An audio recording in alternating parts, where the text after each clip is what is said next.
Hello viewers, বরাবরের মতো এবারও আমি একটি নতুন রেসিপি নিয়ে আপনাদের সামনে হাজির হলাম।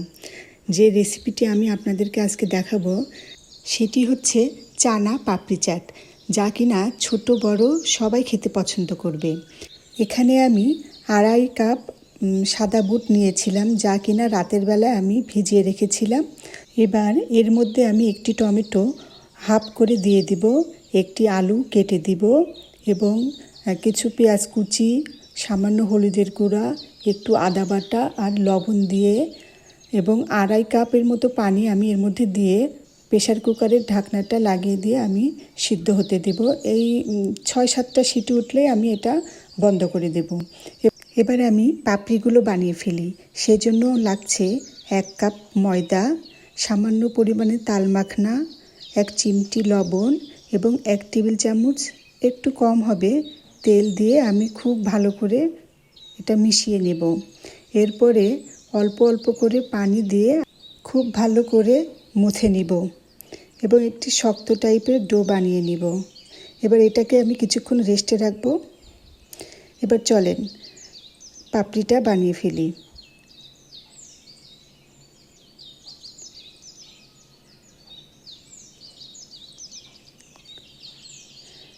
আপনাদের যেমন ইচ্ছা, যেভাবে কাটতে ইচ্ছা আপনারা কাটবেন। কেউ 3 কোনা করে কাটতে চাইলে কাটবেন, কেউ গোল করে কাটতে চাইলে কাটবেন। আমি এখানে ছোট ছোট 4 কোনা করে কেটেছি এবং খুব ভালো করে এটা ভেজে নিচ্ছি। দেখতেই পাচ্ছেন গোল্ডেন কালার হয়ে গেলে আমরা এটাকে তুলে ফেলব। অন্যদিকে আমাদের বুটটাও খুব ভালো মতো সিদ্ধ হয়ে গিয়েছে। আমি এখানে আলু আর টমেটোটাকে খুব ভালো করে ম্যাশ করে নিচ্ছি।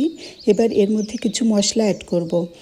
1 চা চামচ জিরার গুঁড়া দিলাম, 1 চা চামচ ধনিয়ার গুঁড়া, 1 টেবিল চামচের মতো হবে চানার চাট মশলা, লবণ, তারপরে টালা মরিচের গুঁড়া এবং 1 চা চামচ হবে চাট মশলা।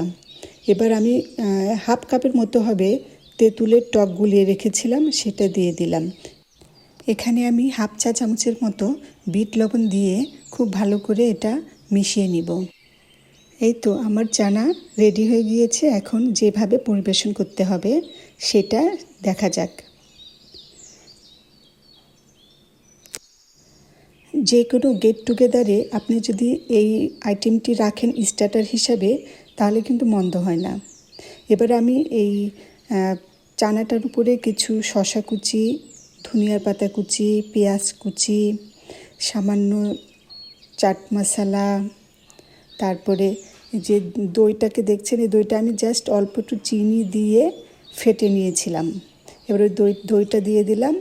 তারপর উপর দিয়ে আমি ট্যামারিন সস দিয়ে দিলাম এবং পাপড়ি চানা চাট নাম যেহেতু পাপড়ি তো থাকবেই, এজন্য উপরে বেশ কিছু পাপড়ি দিয়ে দিলাম। রেসিপিটি ভালো লাগলে লাইক, কমেন্ট, শেয়ার করতে ভুলবেন না। ধন্যবাদ।